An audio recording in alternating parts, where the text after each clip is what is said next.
Good people, what's going on? Going on. So we are in the playoffs. Unfortunately, for the NFC Beast, we were not very beastial this year. But that's okay. Because you can't be successful every year. You gotta have some lean years to appreciate the meaty years. We're gonna go that route. So this was a little bit of a lean year. Honestly, it's the Eagles' fault.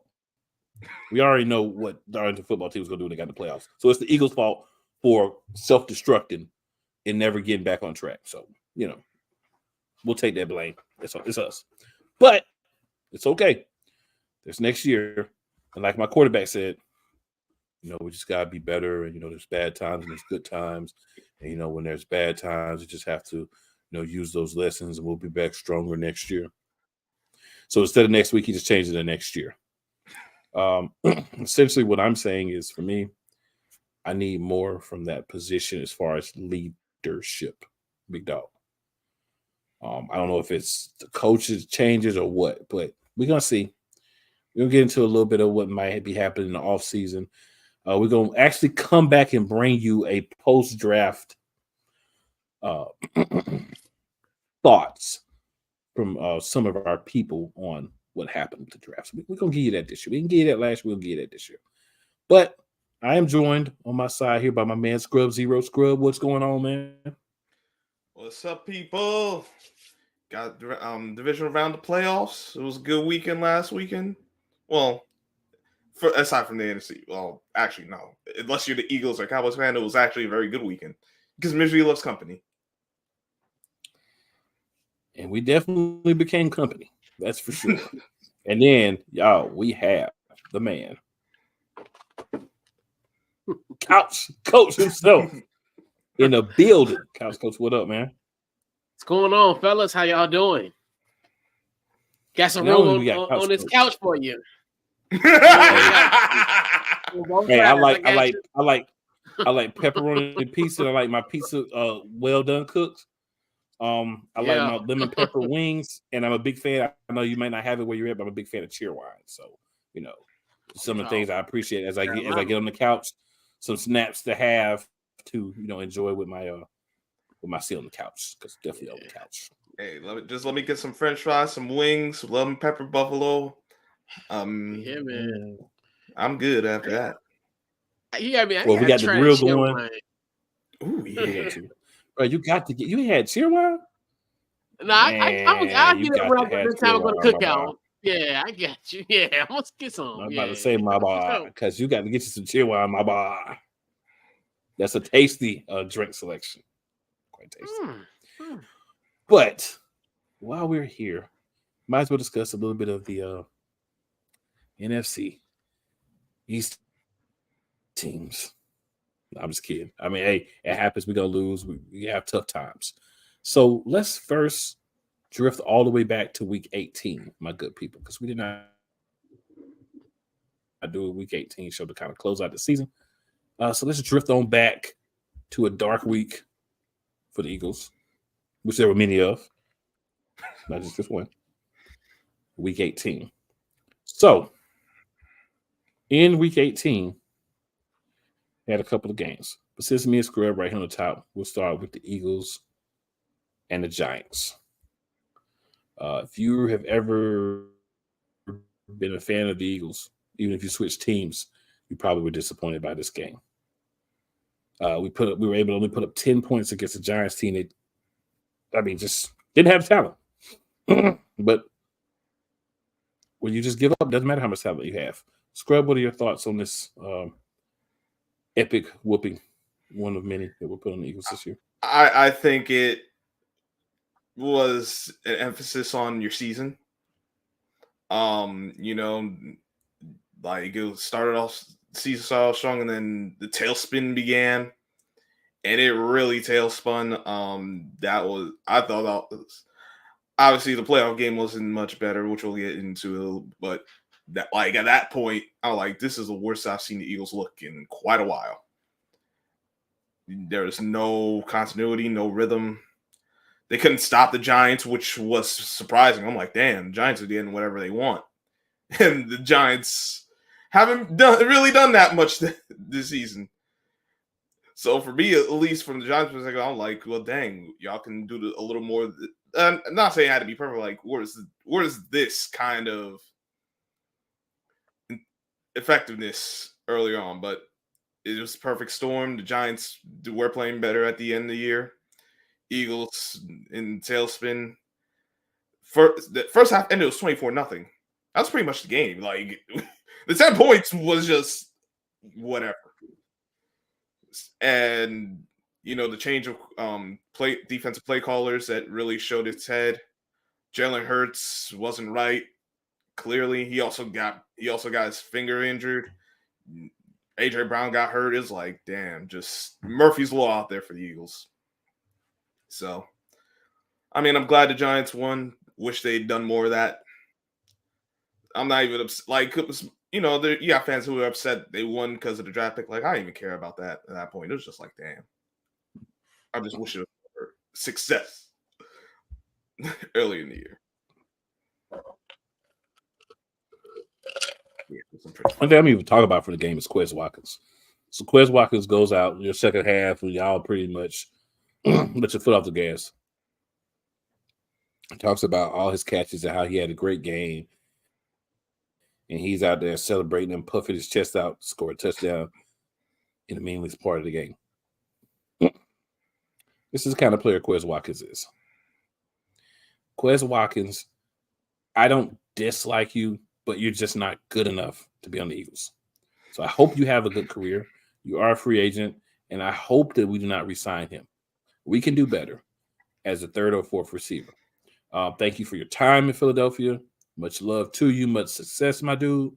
You go somewhere else and you're a much better player. Hey, it is what it is. You were never going to achieve that in Philadelphia. You're fast, but you don't catch. You don't high point the ball. You don't fight for. You do none of those things that we need guys to do. So hopefully this will be his defining moment as a Philadelphia Eagle, and we can move on. And Coach, did you want to add anything to the conversation about that particular pathetic matchup that happened? Yeah, I mean it was ugly. Obviously our game with Dallas Cowboys at the same time, so obviously they pretty much showed us what was going on in that game, kind of one of those with the scoreboard matchup type of game. So scoreboard watching game, but I mean it was atrocious, and it's kind of one thing where I looked at those performances, even coupled with even in the Christmas Day win, that Philly, those 3 games that we figured was going to be the get right games, they never got right. So it's kind of one of those ways. It was a culmination of what we've seen pretty much ever since that. I mean, you haven't been the same ever since you won in Kansas City right before Thanksgiving. That's when everything kind of just went downhill. When your boy, what you call him, Nicky Tight Pants? What you call him? Silianni. Nicky Tight Pants. Yeah. So when he went in the tunnel and so it's been downhill ever since then. So we just like you said, it was just a continuation of just the bad play that we've seen with the Eagles in those final weeks of the season. Really, I think it showed itself in the beginning of the season, and it just ended up catching up to them in the later part, because like more so, especially once the defensive play caller changed, at least for that end. But offensively, they've been the same team all year. They mess around. They catch rhythm late and pull out some of these games, but saw in the Jets game they couldn't do it, and then got to San Fran, like nope. Then against Dallas, nope. So on and so forth, and here we are.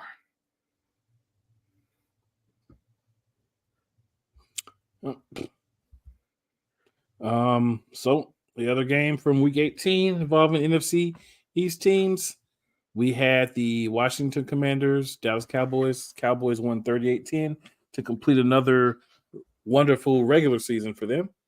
But we all know there's 2 Dallas teams. There's one in the regular season and there's one in the playoffs. So Couch Coach, as our Commanders guy here, what were your thoughts from this game that meant nothing to you? Actually, was smarter for you to lose because now you have a better draft pick. That is true. Yeah, you look at it where like typical Washington Commanders games this season. There was some hope early on. Obviously, we was able to get a essentially a 7-10 lead on them. About midway in the second quarter, but then everything just fell. Just went to the wayside, and essentially Dallas scored 31 consecutive points to win that game 38-10 and to win the NFC East. It's just one of those where, like you said, it's you could just tell with this team weeks ago that this team has quit, and you can see it in that a lot of people say, well, they look like they have a fight, but we all knew that this team wasn't going to do anything. Like you said, to hit that second overall pick. Compared to what you could have been, if you would have won that football game, and it was a meaningless game. So, I mean, it was a great way to end the year, just to wash away everything that's happening, and hopefully, a better 2024.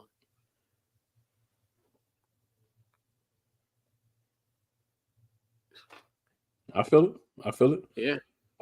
For me, man, I just say you didn't have to play for it by then. So it makes sense because my thing is, if you can't benefit yourself by winning the game, like if you win the game, maybe you go from 15-16, like whatever, go ahead and win this game and beat my rival. But when you just lose and you got a number 2 overall pick in the draft, I'm losing that game. I don't care what nobody say. Fans want to win all these games and blah, blah, blah. We have a future. If we're bad enough where we had a second pick, then we need to go ahead and do what we need to do.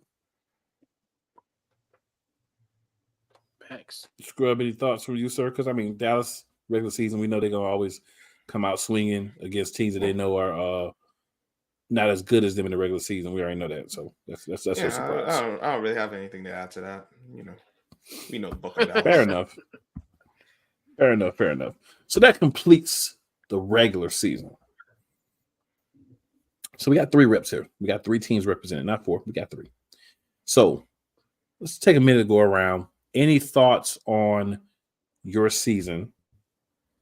Any thoughts on, player you would like in the draft? Couch, I know you have openings at head coach, and obviously it's going to be coordinators and everything. So if you want to kind of elaborate on what you feel like you want for staff, Scrub, I know you guys are going to be hiring a defensive coordinator because your defensive coordinator cussed out your head coach for firing his linebacker coach and quit. So you need a defensive coordinator. So talk about those things as well. So, Couch Coach, I'm going to give you the floor first because you have the number 2 pick and you're going to be able to get a coaching staff in to go with that. So what are your thoughts? Yeah, so I definitely think, obviously, going into, as far as the 2023 season, it was disappointing. I didn't think that this team was going to lose 13 games. I figured this team was going to be at least at some point playing meaningful football as up until maybe November, December, almost a French playoff team, but it didn't work. Obviously, and then with the trading of Chase Young and Montez Sweat, we kind of knew at that time, this team was pretty much packing it in. That's what let me know where they didn't think this team was going to be within contention to keep those guys, because if you were in contention, you'd have been able to keep those guys and just say, hey, we just let them walk, but you can get some compensation for it. But as far as coming into this year, I'm very excited for the 2024 season. We hired Adam Peters, the assistant general manager from the 49ers, so he's going to be in the fold. So I'm definitely looking forward to what he brings to the organization. He's had great experiences, as far as helping with the New England Patriots win Super Bowls, and also was a part of the Denver Broncos staff that won a Super Bowl. So you see that, and then he might. And who knows what San Francisco is going to do these next few weeks. They could be another team that could be a Super Bowl, Super Bowl winning team that he was a part of and helped be the architect. Now, as far as head coaching, it's a few guys. I think the favorite is going to be Ben Johnson, the offensive coordinator for the Detroit Lions. I definitely think he's going to be the guy. I think that's going to, if I had to put, pretty much my money, hedge my bet on it, it would be him. It's a few guys I like. I do like Bobby Slovic. He actually was here as a video assistant back in 2010. He's the offensive coordinator for the Houston Texans. You see his development at C.J. Stroud. Plus, he's been on both sides of the ball, so he knows what he's doing with that is concerned. Mike McDonald, another one, not to be confused with the Doobie Brothers, but Mike McDonald, the defensive coordinator for the Baltimore Ravens. I definitely see that as a potential. So those are the kind of three I see that's leading the clubhouse. And obviously, I know they said Raheem Morris had a good interview yesterday. That obviously he was here with us as defensive backs coach in the Gruden days. So I think the future is definitely bright for this football team. Now, as far as number 2 overall pick, I wouldn't be surprised if Caleb still goes number 1 to Chicago. I could definitely see I was going to call him Mr. Trubisky, Lloyd. Drake May potentially being being drafted here with the Commanders, especially considering the fact Ben Johnson actually with the Carolina as well. And I know he has a great relationship with Sam and also with Drake. So I think Ben Johnson was their coach when they were in this the Senior Bowl with Sam Howell. So I think they had a good connection there. But that's why I look at it that. Or if they don't go for the quarterback, you go for a guy like a Joe Alt, maybe trade out of that pick, get Joe Alt, also get some other pieces there and there. I know a few teams might be hungry to kind of get a quarterback at number 2. And I think if we, don't go for a quarterback, we can trade down and, get some value for that and, get some capital for 2025 as well. But I think I'm very optimistic of this team, especially considering that we knew once Josh Harris bought this team and his group that there was going to be a new, this team was going to change. We knew, this year was going to be a lame duck year, but 2024 the sun is coming out, and we went through the storm. Now I start seeing some light at the end of the tunnel, and the sun is out in Washington D.C. So it's going to happen.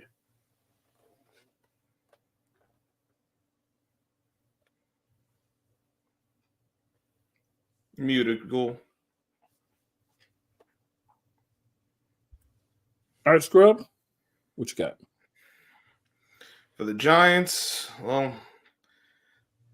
I thought it was a disappointing season. I thought they could have won some more games. There were certainly some games they dropped. Some that was injuries. Losing Andrew Thomas the first week definitely hurt it. Well, he played through the game, but he got banged up, and we lost him for like 6-7 games. So that hurt. A lot more offensive linemen went down. Dexter Lawrence ended up getting hurt late. I know Daniel Jones got hurt. I really didn't think that was too big a deal in and of itself because Daniel Jones is just a guy. He's shown once again that he should not be trusted as a franchise quarterback. But from what I've been hearing, the sense is they're going to stick with him. So it is what it is. At least that's what they're showing right now. I thought the defense was the most consistent unit.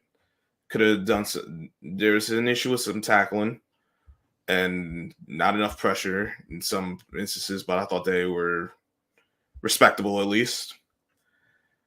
But now we lost our defensive coordinator, so we got to find a new one. I'm not too sure about who. I'm more concerned about the scheme because I don't think we have personnel to switch from a 3-4 to a 4-3. Like, I mean, you could possibly, but I think we'd have to change a lot, and we don't really have the resources to go in that regard, like make that drastic of a change. So I'd rather a guy who has some experience with a 3-4. So it's not. So if we do make, like, it'd be some minor tweaks, but nothing too crazy. As far as the draft, I personally want Daniels from LSU. I think he would work. I think he's the kind of quarterback that would be good for Brian Dable's system. But one, I don't know if he's even going to be there because we're all the way at 6. The Bears have a decision to make. Obviously Washington's going to they have a decision to make too. New England definitely needs a quarterback. It's not like we know they need one. And then there's a few other teams that might trade up and try to get one of those three guys. I personally don't think May is worth the top 10 pick. But someone will probably take him. It is what it is. If we don't get the QB, though, I'd be more in favor of the offensive lineman because, dear God, this offensive line has been god-awful for past 10 years. And it's not due to lack of trying, but we're going to need two, possibly three linemen again. Evan Neal has been able to stay healthy, so I don't know. So you can't just say, all right, we go with him and trust he's going to be that guy. We also need wide receivers because I like what Hyatt did, but I think Hyatt's more of – I think he'd probably be more of a number 2. I think right now he's kind of he's more of a number 3 than even a number 2 at this point. Not saying he can't improve, but that's why I look at him as.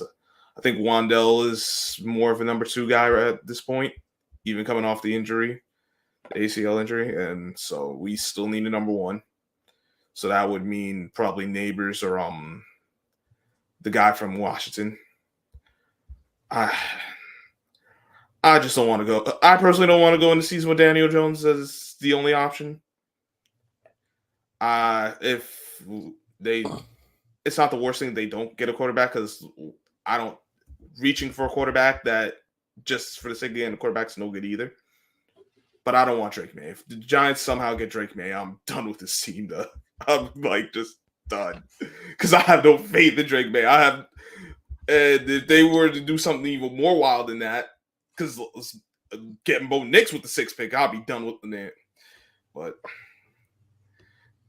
needless to say, I have no idea what they're going to do. I can't really say I trust them because we know the history of this franchise and their unwillingness to necessarily go for a black quarterback. Not just when there's been times, hey, you got a black quarterback and he's a better option, but it is what it is.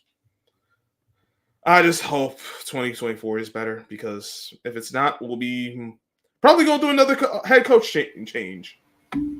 There he is. Sam. What up, Ladies and Sam? gentlemen, Scrub has turned into Martin for the evening. He has had his chance to vent and release his frustrations. Yeah. Yeah. And Bo So Nix Sam, with what the we're same. doing, sir. Oh yeah. Sam, what we're Sorry, go doing, ahead. sir, is we're just talking about our team, what our team could do to improve. Well, we're kind of going back through the season. Anything that happened in the season, you want to talk about how the team played. If you want any coaching changes, who would you want for your team? And also, what would you want in the draft? So, since you're here, sir, I'll let you take it for the Eagles because, I'll just let you take it for the Eagles. Okay. Well, to be completely honest, right now, the way things are setting up, I guess in the draft, my first thought process, assuming Jason Kelsey does call it quits, is I'm going center. Preferably somebody who's got a little bit of flexibility there at guard because we know Landon Dickerson could potentially kick inside to center as well. So I definitely want to kind of shore up that offensive line. That's my first concern immediately, especially because Jalen Hurts is already naturally taking a lot of hits. You definitely don't want him getting hurt. In terms of other positions we could go after, which we know that the Eagles don't like to stray away from the trenches in the first round, but maybe like a cornerback would be great. I think we need an upgrade there. We need a lot more depth. We saw how bad it got at positions throughout this season. Linebacker would be great, but again, not a position that we know the Eagles will address in the first round. So we'll see how things go in free agency. In terms of the coaching position, I'm okay if Sirianni stays. I just think there needs to be a lot of change. I think, Cool, you said it in our private chat that, over half his staff needs to be gone if that's the case. I fully agree with that. I think that both coordinators probably need to be changed. I don't want Patricia there either. I definitely do not want Brian Johnson back as the offensive coordinator in 2025 or 2024, excuse me. I honestly don't even know who to say that I want in either of those positions currently, just because it's so early. But they got to come up with some home run hires that are veterans who have a voice in that locker room, can override anything Sirianni might say. It needs to be full autonomy from both of them on offense and defense, and coaches we can trust. We've heard some names kicked around, so we'll see how that goes. But basically, I mean, realistically, we need to make some massive changes, and it starts with the coaching, as we've preached on here quite a bit. So I won't go into too much more depth, but I'll kick it over to whoever's next. Cool. I'm curious to hear your thoughts. Well, Cam Jurgens is supposed to be our center of the future.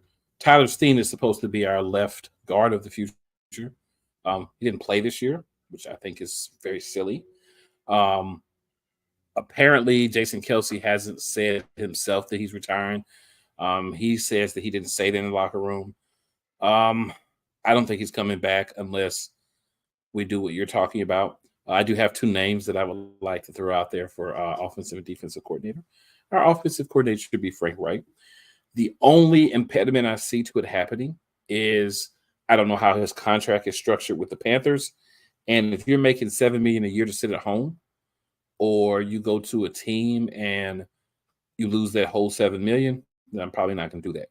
If you tell me, hey, the way the contract is set up is that if he's getting $7 million for the head coaching gig for getting fired from there, and whatever he makes in Philly comes off that, then there's a good possibility that he'll be here next year. So we'll just have to see how that plays out.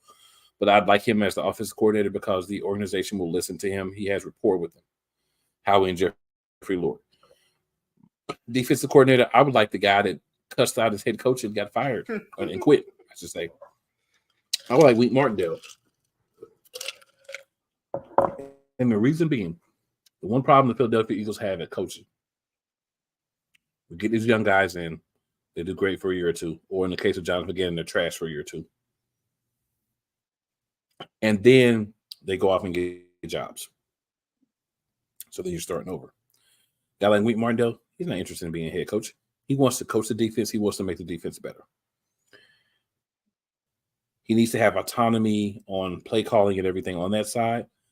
He should have a good rapport with ownership where he can go and say, hey, I would like to get this player, that player, or a player like that. As far as draft, I would like a versatile lineman. I would like multiple linebackers. I would like multiple safeties. Isaiah Rodgers will be back at corner. I think he will be a guy that can be one of the top two corners. I don't know what's going to happen with Bradbury. I would not be upset with moving him to safety. He can't stay at corner. But he's a guy that you could bring back, leadership and different things. He just doesn't have the speed. So you move him to safety, which is what happens to a lot of corners when they no longer have the speed, but they still can cover. He can cover. He just will get beat deep if he's playing corner. So that might be a way to look at maybe keeping him since we signed him to a multi-year contract. Don't know what's going to happen with Slay, but I think Ricks, Ringo are there. They need to play. Rodgers could slide into the other starting spot, possibly, unless Ricks or Ringo beats him out. We're going to have to get a running back because I don't think we're going to have a running back. Because I really look at it and I say, I just don't see Swift coming back to the Eagles when he was underused. I mean, he had his first 1,000-yard season. People want to argue that. His first 1,000-yard season, yeah.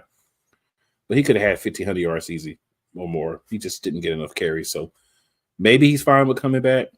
Maybe he doesn't. But I would look at the running back because if you're telling me that our number 2 running back is a guy that can't gain well, then that's a problem. So, I mean, those are things that we need to fix. Probably need to start looking at another tight end. Calcaterra needs to go. Jack Stoll can be the number 3, but we need a guy that, can be a guy when Goddard's hurt because Goddard's getting hurt every year. So we're going to need to have a guy in there that could come in and give the same production when that happens. We're going to need to get a slot corner because Avonte Maddox is hurt every year. So these are things that the team has got to look at and try to get guys in to fill these positions. I know we only have so many draft picks, but there's a lot that's needed, and you always need more defensive linemen. You always need rotation at the defensive line. So, bringing in some guys in free agency in the draft could help there as well to get that depth back. We didn't have enough depth on defense. We had 4 tight ends for most of the year. 4 freaking tight ends. We had 3 quarterbacks on the active roster for most of the year. Why? We had Quez Watkins taking up a position. Why? So we had at least 3 more spots that should have went to defensive players to be active every week on this team. And that's the kind of thing that hurts your defense, it hurts your depth, and why the team looked the way it did once we got down the stretch. While they were in the process of giving up before they had actually given up. They did give up. There's no way around it. They gave up. Oh, all right. So we'll move on to the playoffs. Real quick here about Bradbury. I know you're thinking playoffs. Real quick about Bradbury. You really think he can play safety? Because if he can't tackle a corner,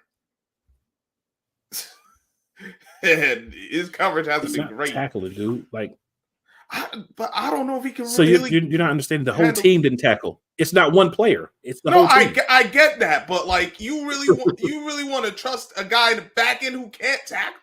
You want him to put him at safety, and he wasn't covering either. So if that's your thought, then we shouldn't have any of our whole defense should go away because none of them tackled. So unless you're going to replace your whole defense, you have to acknowledge that it's the coaching staff, and you got to fix it. That's why you need a guy like Martindale in there. I don't think Bradbury. I mean, you can't single out Bradbury on tackling. I'm not going to allow you to single out one person when the whole team didn't tackle. You can't do that. You can't single out one person. The whole team didn't tackle. We're not going to do that. I get that, but you said blame him. But you said move him to safety. You're the one who said move him to safety. That's why I'm asking you. Yes. Really want, I don't think. Yes. I don't think. Yes. I don't think that. I think you'd be better off letting him go. Honestly. Well, I'm glad that you're not evaluating talent for the Philadelphia Eagles, sir. I'm glad you're not. I wish you would for the Dallas. I wish you would for the Dallas Cowboys, the Washington Commanders, or your Giants. But I'm glad you're not doing it for the Philadelphia Eagles, because one of the things you have to understand is the whole entire team didn't tackle. So if the whole entire team I understand that. I understand that. But you said you get somebody in there to fix the tackling. You get somebody in there to fix the tackling problem. That's what you do. Yeah. I get someone for free agency. So if you fix the tackling problem, what's the problem with him playing safety? I still don't think he. Your argument is he can't tackle. It wasn't just tackle last year. Did he not tackle? Did he tackle? No, he didn't. He didn't. But it's not just not this past season. The season before that, he tackled. Yeah. Go look up his numbers. The problem is we sucked at coordinator. Everybody got undisciplined. There was nobody running the house, and everybody was just doing what they want to do. And it's when they ended up quitting because they didn't respect their coaches. So you fix those issues by bringing grown men that know how to do their job in as coordinator. You should fire the head coach too because he's an idiot, but they're not because he's their lapdog. You don't fire your lapdog. You leave him in place so that you can keep telling him what to do. But you get grown men in there to say, hey, practice time, you're going to practice. Your technique is going to be good. If your technique's not good, you're going to sit your butt on the bench until you learn how to tackle. You want a guy who just coached a bunch of guys who couldn't tackle either. So what are we really getting at? Did they tackle the year before? Yes, they did. So clearly, if you use a slight bit of common sense, which I know you have, and you say, all right, the guy stopped tackling this year, but they were tackling the year before. Is that all the way on the player? It's on the player too, but is that all the way on the player? No, because of course that means on the player. But you also got a coordinator who had a bunch of guys who wasn't tackling. Because the Giants were good at tackling. And he sucks. Matt Patricia sucks. He does. When Patricia took over, the tackling went completely away. When we still had the side, people were at least tackling some. When Patricia started, the defense got worse. Nobody knew where to be. People running into each other. You fix that by getting a grown man who knows how to coach defense in the organization and let people know from day one, when you get to training camp, when you get to mini camp, you don't tackle, you don't play. You don't tackle, you don't make the 53-man roster. I don't care who you are. If you go get on my team and not tackle, you're not going to be here. You fix that problem. So we'll move on. Sir, do you have any other questions you want to talk about, sir? We can move on. Let's go. Just making sure that you have the opportunity to give your thoughts, sir. You know, we never want to stop you from having the thoughts. I may not agree with them, but you still have the right to have your thoughts. I might not agree with yours, but it's all good. I mean, I have history on my side. I can go pull up statisticals to back up the fact that everybody was tackling, except for this year when you had a young coordinator. You didn't allow him to really pick his staff from what's coming out now. And then you had a head coach who was just a rah-rah guy, but anytime there's trouble, there's nothing he could do. So there was nobody to get the team in line and say, hey, y'all got to play better. That's what coaches are supposed to be there for. That's not what we got. That's why our season ended the way it did. If that problem's not fixed, some heads will roll next season, players and coaches. But we're going to assume it's going to be fixed because Howie and Jeffrey don't like to be embarrassed. So they're going to fix the problem. But they're not going to get rid of their lapdog. They're not going to do that. Unfortunately. So we'll move on to this last round of games that the NFC's had a team in. It's kind of tough to talk about because these were two very embarrassing losses. The final score for the Cowboys game is not indicative of the game. I want to present the fact that with about 10 minutes left, the Green Bay Packers took out their starters. And at that point, Dallas scored like 2 touchdowns. So let's subtract 2 touchdowns from the score, and then you get the real Dallas score that they had at the game. But we'll give them the points that they had. They still look embarrassing. They look like they were outmatched the whole game. So the Green Bay Packers on Sunday go to Arlington, where the Cowboys hadn't lost since 2022, and basically whoop that trick. My only thoughts is Dallas. They got in the playoffs and they did what we always expect them to do, what they always do. Anybody had a different expectation? It is what it is. I thought they would win this week, and then Dallas this week coming up. But instead, they just said, "Oh no, we're gonna do it early." So either way, same outcome. They weren't going to make the NFC Championship game. They weren't going to do anything in the playoffs because they're not built for that. They're built for regular season success. And just to add another layer to it, their owner does not care if they make the playoffs. Well, he cares if they make it, but he doesn't care if they win. He just cares that people continue to buy Cowboys merchandise and continue to ensure that his pockets are fatter than the people on my 600-pound life. And he's doing a great job with that. That's all he's worried about. Scrub, I feel as if you have some things you want to say here, sir. So we'll give you the floor, then we'll go to Couch Coach, and we'll end with Mr. Shady. Listen, this is all Jerry Jones' fault because from the very start, they got rid of Zeke. All right, you want to get rid of Zeke? Fine. Why did you not pick up another back who could actually tote the rock?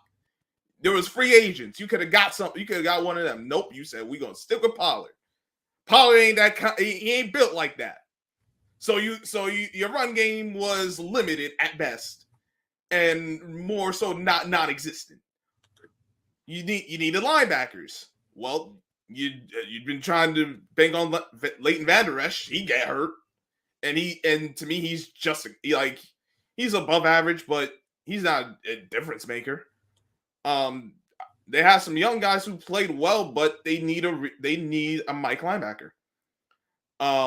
Micah Parsons should not be at the edge because he's too small. I think they're misutilizing him. No, really, he's too small. Like they should be lining up all over the place. If he could play Mike. Now I don't know. Now obviously he would have to get in the film room and all that. But if he could play Mike linebacker, I think that would not only help him, help defense overall. But that's those are things that should have been handled beforehand. Because we got to this game, and quite honestly, if you looked at it, Green Bay really is a lot of the matches favored Green Bay. Now, obviously, you might want to talk about the corners and be like, maybe if they played man, it might have went differently. But Green Bay could run the ball. Dallas hasn't been able to stop the run all year. Green Bay's defense is respectable. They got their best corner at Jair Alexander back, who locked down CeeDee Lamb, and we know without CeeDee Lamb, Cowboys really ain't got no weapons. So I'm not surprised that they won. I'm surprised the margin they won by. I will say that. But it's not like Green Bay was devoid of talent. It's not like they didn't have the personnel to pull it out, because they got wide receivers. I'm tired of hearing people say that they ain't got weapons. They got weapons. They have better weapons than a lot. They got more weapons than a lot of other teams. And you saw Dobbs go off 6 for $150 and a TD. Jordan Love looked like damn, like the two guys before him, at least against this team. Brett Favre and Aaron Rodgers, and Matt LaFleur actually called a good game. So, and then you had Dak passing too much, and we know Dak is a game manager. He's not a game changer. He's not taking over the game. So, once it starts getting away, he's gonna look for his guy in CeeDee Lamb. One of those actually ended up getting picked off and taken to the house. His other pick, I thought Cooks didn't do a good job of fighting for the ball. And then, they scored points late, but it's like you're scoring. It was already 27-0 before you scored any points. So you're playing catch up. That's all well and good, but they needed something from well before that. But Green Bay has had their number for quite a long time. So this was not unexpected as far as them being knocked out. But I'm not complaining because they're knocked out. And it's always a good day when the Arlington football team loses. And that's all I got to say on the matter.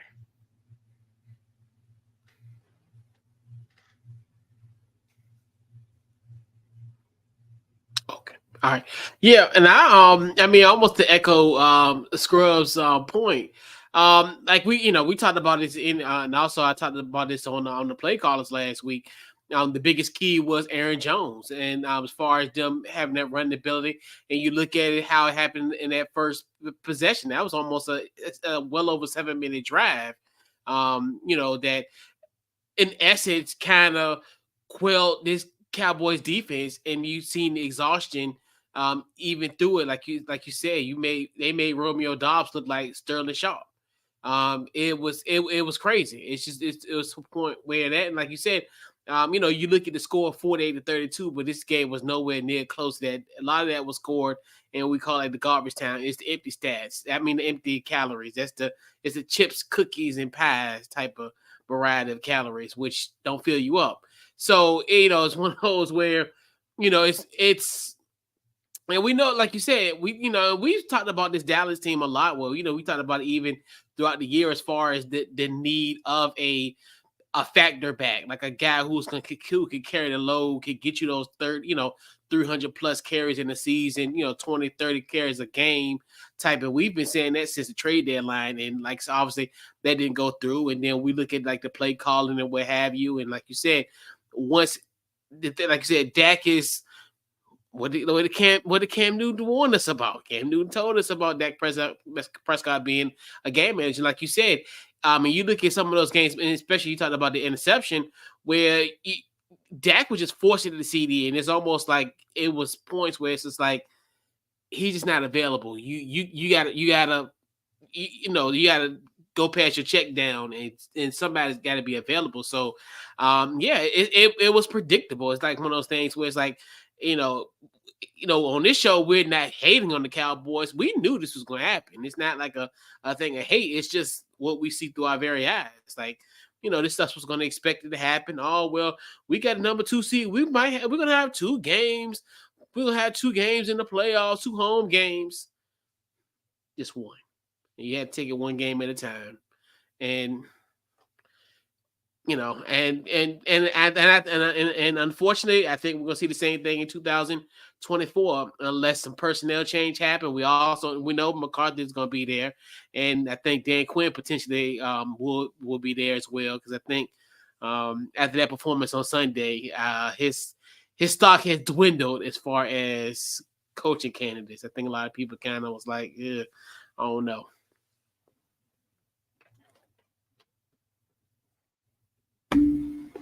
Fair enough. Fair enough. I just wanted to say shout out to this Green Bay Packers defense. They performed a lot better than I was expecting in this game. 4 sacks, couple interceptions. They really kind of slowed down the offense and really made this a manageable game for Jordan Love, who realistically played out of his mind. This may have been his best performance all season long. Shout out to him as well. And also shout out to a former XFL punter who is now, going to another playoff game with the Green Bay Packers, Daniel Whalen. Kind of cool to see that as well. Other than that, I think these guys pretty much covered all my other thoughts. So cool. I'm curious to hear what you have to say. I mean, with Dallas, the thing is, we understand that every year they go out, they're great when they're performing the regular season. You're keeping the same staff you had the year before. It didn't work. You got rid of the offensive coordinator. You gave the job to McCarthy. He's supposed to call plays, run the offense as well. We still saw the offense get in the playoffs. Look better in the regular season. It looked better in the regular season. But playoffs is still the same. Dallas has got to find a way to get into the playoffs and actually play good against teams that are quality. Because let's be honest, the NFC had a much better playoff field this year than last year. They did. Green Bay was a team that could have been a higher seed had it not been on again, off again. Jordan Love had some bad games, some good games. You had a lot of teams that were up and down, but they were up at the end of the season. So when you have teams that are up and down, but they're up at the right time, and you have teams like Dallas and Philadelphia didn't go in the playoffs really playing well. Dallas won a couple of games, but they were against teams that were blah. Right, Philadelphia, they weren't beating anybody. They beat the Giants 1 out of 2 games, and that's pretty much it. So you had 2 teams that went in that were not playing good football. And when you're not playing good football going into the playoffs, you don't magically walk into the playoffs and say, "Oh, it's 0-0. We're going to turn around and play great now." You do the same thing you've been doing. And against quality opponents, Dallas only won 2 games. Once against Philadelphia, we split, and then against Miami. What other quality game did they win? They didn't. So you should expect them to go into the playoffs not being able to beat the better teams and lose when they played a team that was higher quality. That's exactly what happened to the Dallas Cowboys. And while we're on it, I'll start on the other game because the other game's the Philadelphia Eagles. They went and got themselves mollywhopped, smacked around and beat down by the Tampa Bay Buccaneers with Baker Mayfield. Philadelphia stopped playing 6 weeks ago. Ironically, that was around the same time Matt Patricia took over as DC because the organization tried to paint the picture that Sean Desai was the problem. No, the problem was your consistent meddling within a team and causing the team to quit. The team quit. Make no mistake about it. And I'm embarrassed to be able to sit here and say that my team quit because you have 52 men that were paid to play football, and they didn't go out there to play football. And then you got people saying, "Oh, A.J. Brown, is he going to be back?" Why wouldn't he be back? He's pissed off because his team was bad. If you're not pissed off your team is bad, what can I say about you? And that brings me to my quarterback. I respect the fact that you went out there with the jacked up finger, taped it, and tried to play. I don't think that you had the complement of throws, velocity, and everything that you wanted. And I think there's times where you say, "Coach, I don't have it," or maybe I can't play the whole game. Maybe I need to sit out for a little bit, let Mariota go in and run a couple of run plays because he can't throw. But you have to communicate what's really happening because you're not a warrior for going out there and playing when you're not helping the team in a situation where the team needs to win. Defensively, they didn't know where to be. The change should have never been made. Desai should have been able to ride out this season, good or bad, because he put everything in place and you wait till the end of the season with like 6 games left, and then you say we're going to make a change. Why are we doing things like that? That doesn't even make sense. And all these things, and the reason I'm bringing them up, they led to what happened with the Philadelphia Eagles at the end of the season. The players quit. You fired a guy that seems like the locker room at least rallied behind him and decide, because you did fire him. Like, he was still there, but you basically don't contact the team, go up in the booth. We're going to let Matt Patricia stay there here and call plays and talk to the guys. They didn't even know where to go. If your defense is not playing well and your offense is turning the ball over too much and not running the ball and keeping the other team's defense on the field, what happened is going to happen. When you have a donut in the middle of the field on defense because you didn't go out and get the correct personnel in those positions, that's what you're going to have. And I'm not saying that there weren't guys that could play, but the bench was not there. The depth was not there. We lost in the Kobe Dean, and we had to go out and sign like 3 guys off the street, and then we ended up cutting 2 of the 3 we signed off the street. But why do we have to do that? Because there wasn't enough depth. Why? Because we got 4 tight ends, wide receivers that shouldn't even be on the team, and 3 active quarterbacks. That's why we had to do that. I'm going to need Howie Roseman to learn how to properly construct a roster. He got a lot of love for what he did the year before and certain moves that he made. But if I, a sports podcast, a sports personality, a couple radio shows, podcasts, ain't nobody ever paid me to do nothing in the NFL. If I could look at a roster and say, hey, this doesn't look right, we need more guys at linebacker. We shouldn't have 3 linebackers. Hey, we shouldn't have 3 safeties, but we're keeping 4 tight ends. Why? What are we doing? We traded an asset for a guy who the Denver Broncos knew was not going to be good. Why do we think we was going to make him good? We don't ever develop talent. When has Philadelphia developed talent? Do I need to run down a list of players that we let go that went other places and look better? I'm not even going to do that because I don't want to get mad. But let's just say it's quite a few. So you put all those things together, you get a bad end to the season. You get an embarrassing playoff loss. It happens. All you can do is flush it. You can't bring it back. You can't use it for motivation next year because you're not even going to have the same team of coordinators. You got to own it. And y'all got to be better next year. Way to go out, NFC East. Talk about we're the best division in football. Boy, we did not prove that this year. We're the only division that doesn't have a team in the next round. Great job, guys.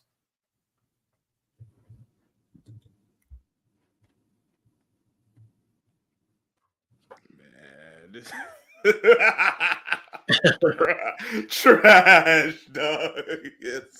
So what? That's basically what it came at. Listen, you put it very well.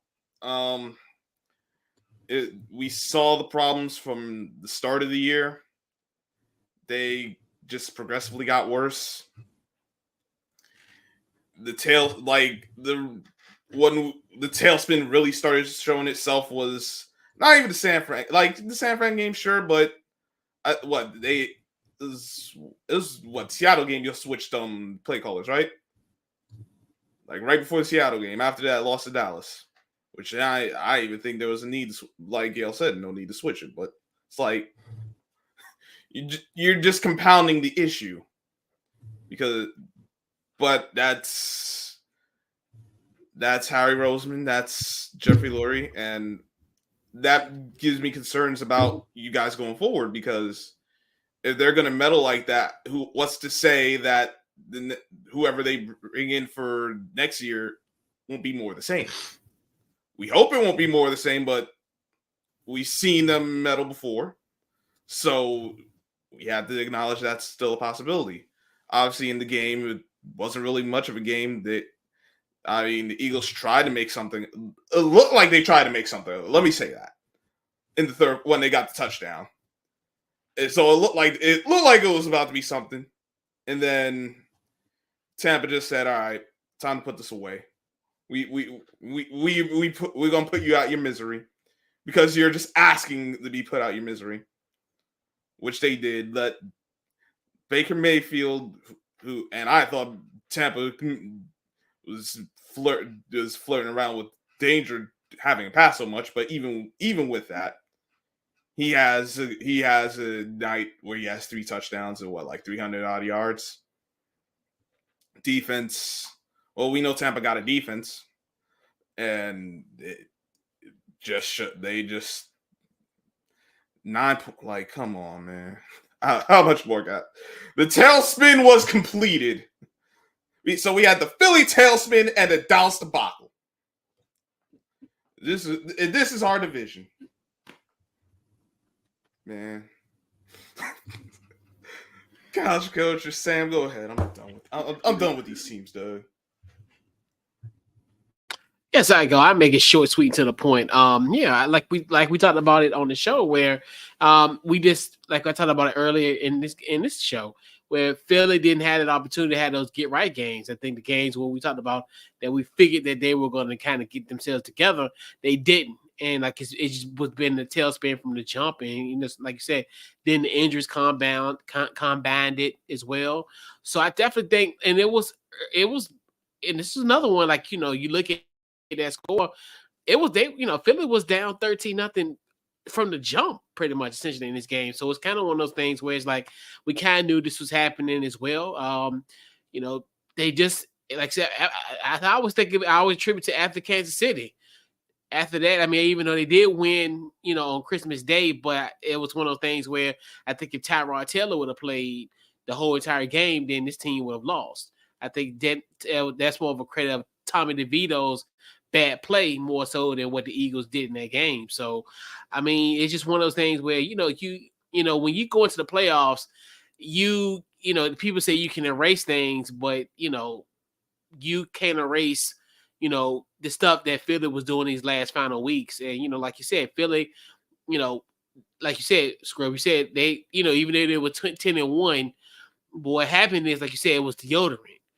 As far as it cured everything, but there was still some underlying things that happened in those games where it caught up to them, and the deodorant wore off.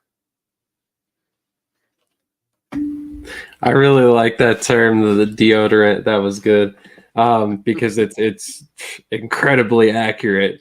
I mean, man, the BO got really stinky there at the end, specifically in Tampa Bay. I mean, the fact that we allowed Tampa Bay to hold the ball almost 10 minutes longer than we did is just asinine. We were down by 7 points all the way till late in the third quarter, early in the third quarter, and yet we abandoned the run immediately. DeAndre Swift, 10 carries throughout a whole game in which you lost by, 20 points. That's, again, it's just absurd.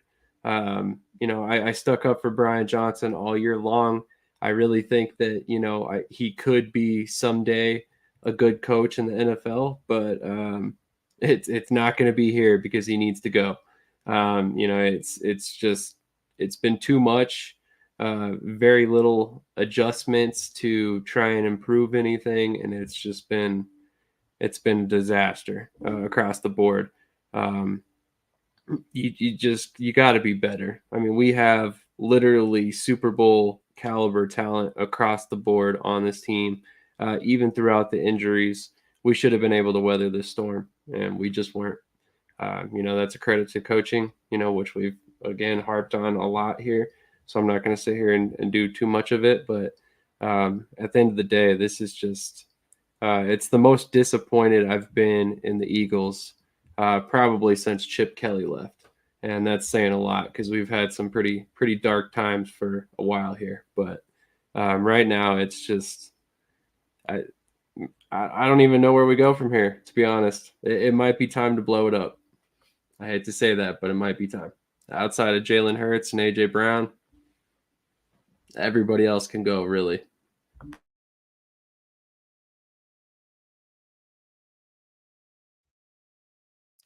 Well, ladies and gentlemen, you've had your thoughts from us in the esteemed panel here at the NFC Beast. This will be our final sign-off as we are sliding into uncharted territory. No team in the NFC East has gone any further than the first round of playoffs. So we'll be back for a draft recap show where we'll talk about what every team did in the draft. We feel the field holes. I'll get with my colleagues here and see if maybe we want to do something for free agency as well. Maybe talk about what we do later in free agency. I don't want to do it too early because I think you get 2 or 3 names early and then everybody loses their mind and decides their team's going to the Super Bowl. But then as you get into the second and third wave of free agencies, when you start really getting those guys that you can plug and play in certain schemes, certain systems, and different things like that. I want to thank the gentlemen that are on the screen here. Even Scrub over here hating on my players, but even him. I want to thank everybody, for being a part of the show. Second season here. Obviously, some of the people that were on season 1 weren't able to be on. Some of the people that were on the beginning of the season weren't able to be on. But stuck through it. We even had some couch coach sightings, so that's always a good thing. Shout out to Martin Pounds, because he slid in a couple of weeks to talk Commanders when he was able to. Shout out to Ben. I forgot Ben's last name, but Ben came in a couple of weeks to talk to some Cowboys. And anyone else that was able to make an appearance as well. We'll be trying to do some things a little different next year, but tune in with us. You'll enjoy it. It'll be fun, as always. We'll go around if you guys want to just give any last thoughts on anything about the season. I'm just going to say, I'm going to echo what Sam said. One of the things I definitely agree with.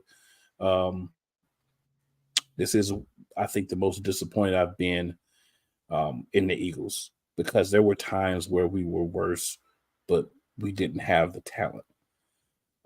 So I can't fault us for maximizing the talent and just not being good enough. This talent wasn't maximized this year. So one of, for sure, if not the most disappointed I've been as an Eagles fan. Sam, we'll start with you and then we'll just swing around.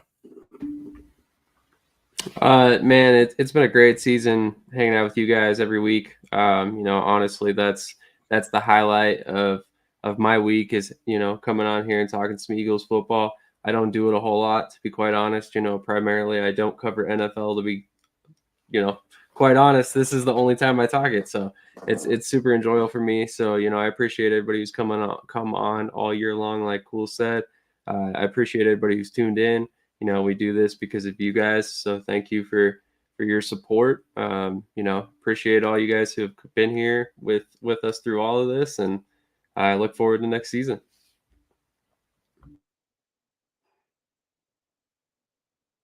Coach.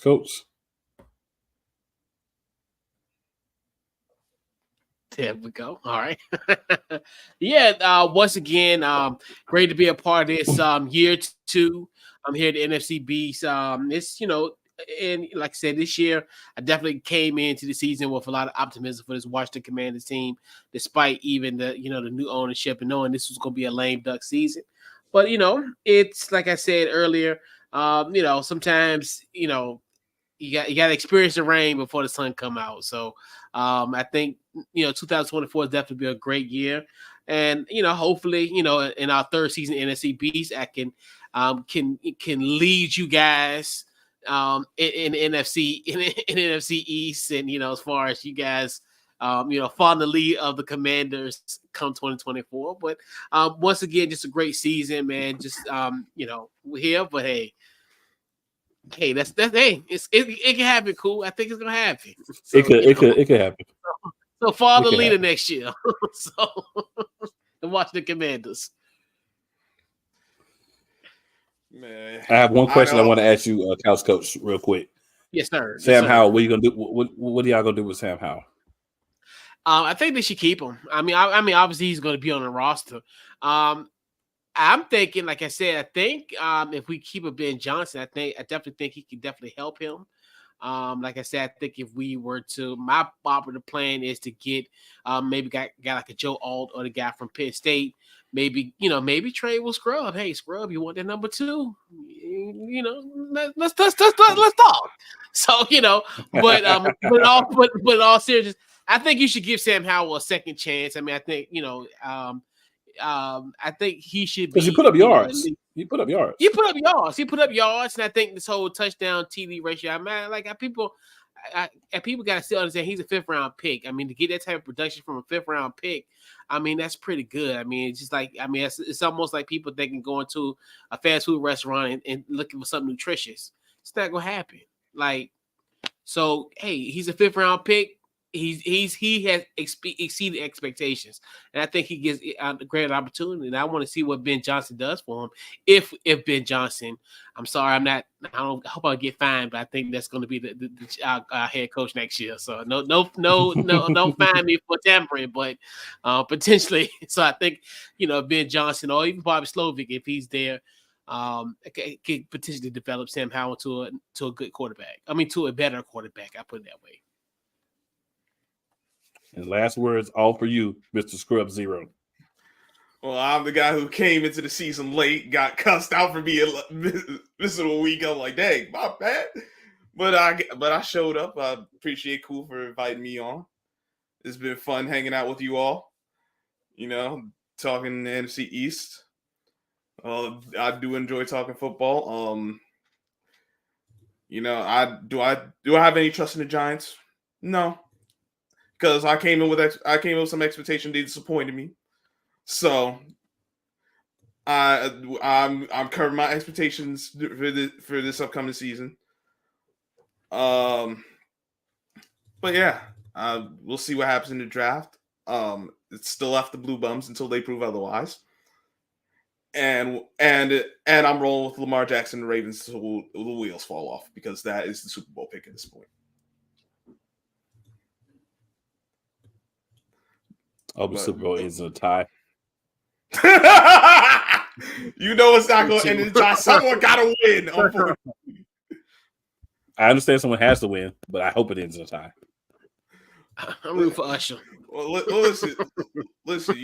That's better than me. I'll be hoping for both teams to lose. I'm like, nah, don't even tie. I want both teams to have L's. I'm trying to think who I want to win. I want Buffalo or somebody to win. I want Buffalo to win. I want somebody who ain't won in a long time. They ain't won at all. Or Detroit. I want either Detroit or like San Francisco. Detroit. I like San Francisco to win. Detroit's fine. San Francisco like Cowboys fans. You're gonna hear, San Francisco's 7 rings now, and we got a ring in this year, yay! See, I'll catch L's too. So let me get Buffalo Super Bowl. That'll make me happy. Somebody got to win. I'm gonna go. Man, it would be awesome. I gotta go with Lamar Jackson, man. If he plays, I want KC to win again. You want KC to win again? I want Andy Reid, by the time he retires, to have a whole hand of Super Bowl rings, because he deserves it. Andy Reid. He's the greatest coach outside of Bill Belichick. I don't think Andy Reid deserves jack trash because he didn't do anything. I know you don't, Cool, but so piss on Lardo, and I hope he never wins another Super Bowl. Oh damn, that's rough. But we enjoy everybody watching. Yes, we appreciate you. 49ers, and we will make sure you watching the you catching us on the different channels and everything, the podcast and everything too. I know those people see us on Roku. And shout out, last person needs to be shouted out before we get out of here is Mr. Ben Sertif and the BS3 Network for allowing us to come together and do this project.